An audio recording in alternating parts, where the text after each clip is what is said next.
Dallas Cowboys are one of the worst teams in the NFL. With a 3-7 record and basically no hope, their season has completely gone down the drain. So in today's video, I want to talk about what went wrong for the Dallas Cowboys and what they can do moving forward to fix their issues.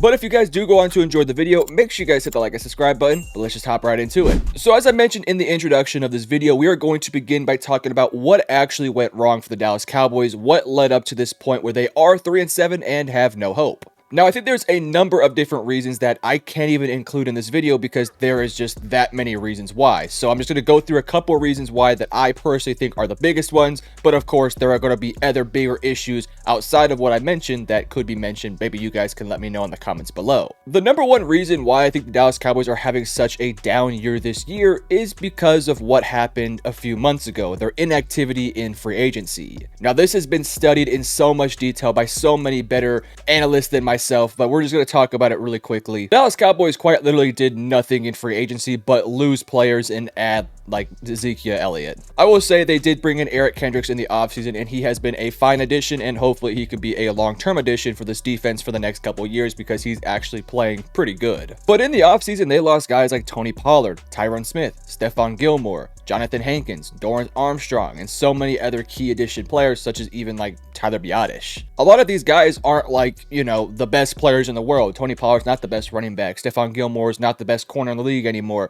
But these were guys who were depth options. These were guys who were massive contributors for the Dallas Cowboys over the last couple years. Yet, despite that, Jerry Jones let them all walk. And his plan to attack addressing these positions was to build within the team, you know, elevate guys like Rico Dowdle to starting position, seeing what other corners could do, such as the guy you drafted in, I think, the 4th round with Kalen Carson, and so many other guys were elevated to higher spots. You also just relied way too much on the draft. You're starting guys like Tyler Guyton at left tackle, who's a developmental prospect. Cooper Beebe, your 3rd round pick, is a starting center who's actually playing pretty well. Marshawn Nealon, who was your 2nd round pick, was elevated into a basically starting position because of the injuries to Sam Williams and DeMarcus Lawrence. Guys like DeMarvion Overshown, who are having great seasons but is essentially a rookie, has been elevated to a starting position because this team didn't look to address the linebacker position outside of Eric Kendricks. So you kind of get my drift. With them not doing anything in the offseason, they've had to rely on guys that were already on the team last year who were basically all 2nd or 3rd strings, and you had to rely on a 2024 draft which was full of a bunch of guys who were kind of developmental pieces. I think a prime example of this is seeing how bad the Dallas Cowboys are with running the football. They didn't address Tony Pollard leaving. They elevated Rico Dowdle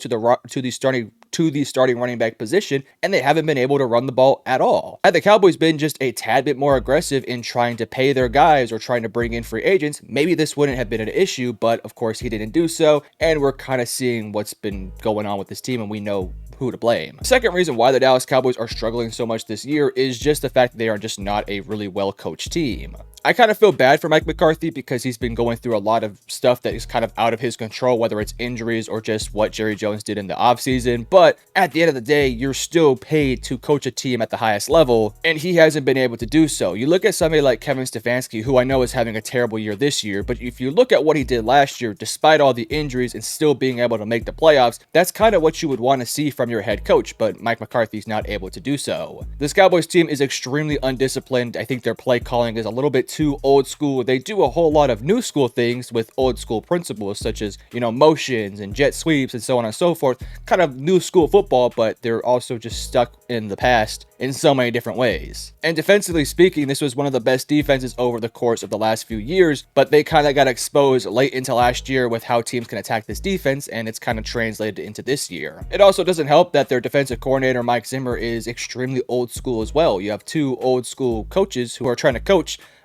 brand of football that they're not used to playing. This is a new school football. It's led by guys like McVay, Kyle Shanahan, and so many other great offensive minds, but the Dallas Cowboys don't have one of those young, great offensive minds. Again, I feel kind of bad for McCarthy because he's kind of the scapegoat in all of this with all the injuries and poor defensive play, but at the end of the day, you're the head coach and you got to find ways to win, and he's not doing so. The third reason why the Dallas Cowboys have struggled so much this year has just simply been injuries. I alluded to this a lot earlier, but the Dallas Cowboys have been just flooded with injuries this year. Dak Prescott's out for the season. CeeDee Lamb has dealt with numerous injuries. Brandon Cooks has missed time. Jake Ferguson now has a concussion. We'll see if he can come back. Half of their offensive line just got injured versus the Houston Texans. We'll see if those guys can play. DeMarcus Lawrence is on IR. Micah Parsons missed 4 games. Sam Williams is on IR. Marshawn Nealand is on IR. Hell, they're starting Chauncey Golston as their starting defensive end. Marquise Bell has missed time, Jordan Lewis has missed time, and Deron Bland, who led the league in pick sixes last year, hasn't played a game yet. I know that you could technically say that, oh, the Cowboys should be able to work around these injuries, but these are massive injuries that no coach could succeed in. I still think the rest of what I said still does apply because this Cowboys team was also not very good prior to these injuries, but you do have to at least mention how badly this team has been killed by injuries this year.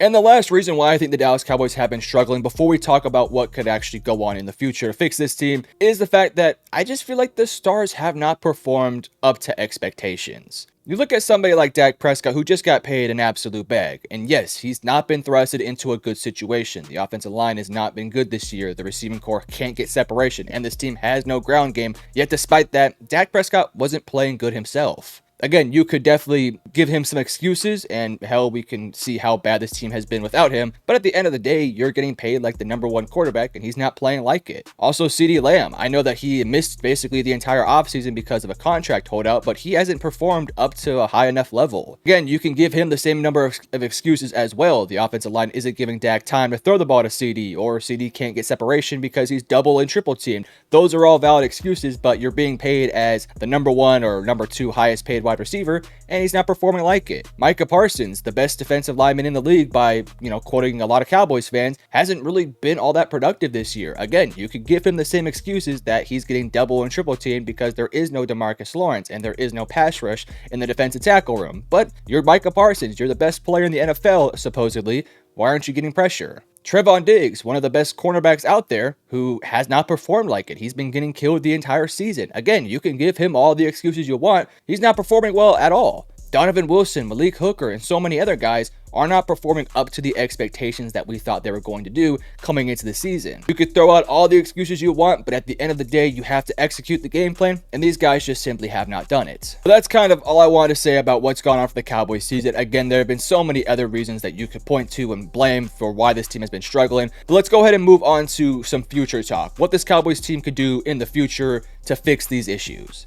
Now, I'm not going to go into specific details about who exactly they should take, but I will throw out a couple names as we go through this.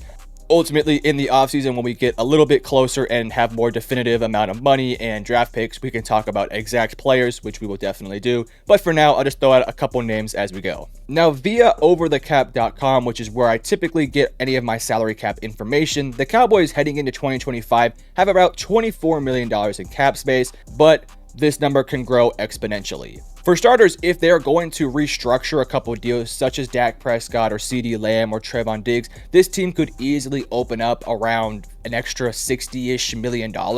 So you add that $60-ish million, is actually over $60 million, but you get my gist. If they open that much up, then you're looking at around $84-ish million in cap space to work with. Alongside those different potential extensions or restructurings, you could also cut some players too. If you were to cut Terrence Steele post June 1st, you would open up $14 million, which I actually think is pretty realistic because he's been god-awful this year. You could also cut Malik Hooker to gain an additional $5 million, or Donovan Wilson would open up around $7 million.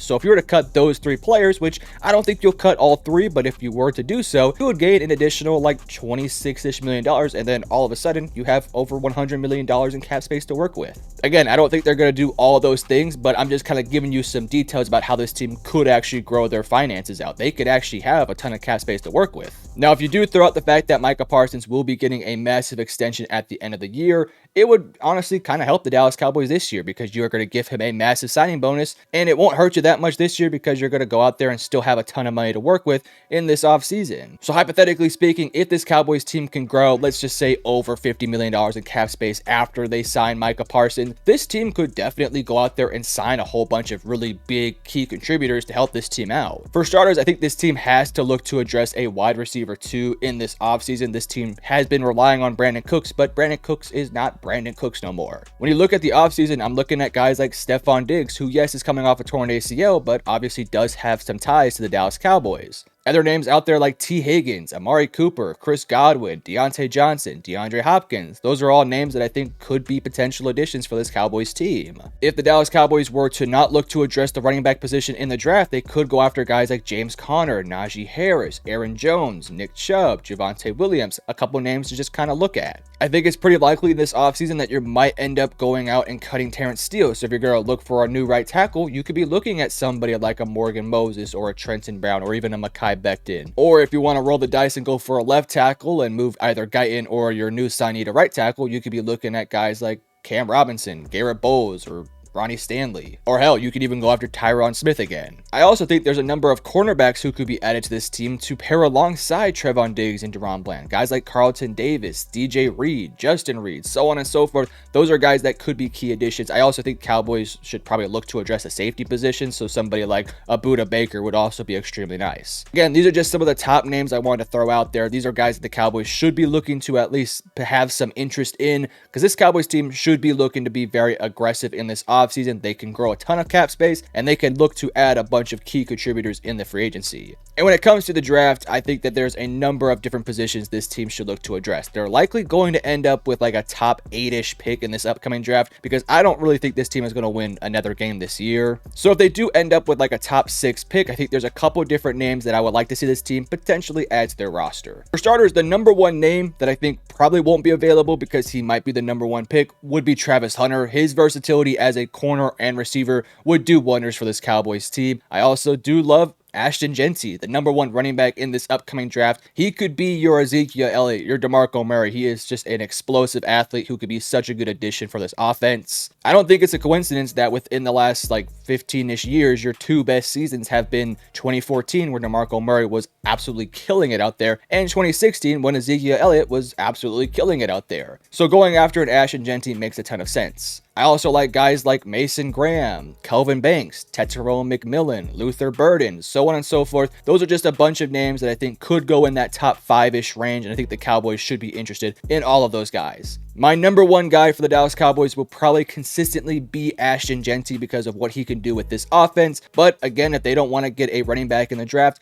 I think somebody like Tetairoa McMillan would make a bunch of sense as well, or even a Mason Graham. I think when it comes down to this, in the offseason, you have to address the running back room. You have to address a wide receiver too. You probably need to look to either draft a left or right tackle. You need to look at adding some depth on the defensive line, whether it's in the interior or even at the edge position. If you don't bring back Eric Kendricks, which I think he's a free agent, don't quote me on that, but you might want to look at linebacker. Probably going to need some secondary help, and you got to find a safety. Those are a lot of things to address, but if you can address a handful of those, I think this team could be a whole lot better next year. Again, in the offseason, when we get a little bit closer to draft time, I'll make a better video about the Dallas Cowboys, going into exact details about who they should sign and how much they should sign them for. But if you guys did enjoy the video, make sure you guys hit the like and subscribe button, and I love you guys. Peace.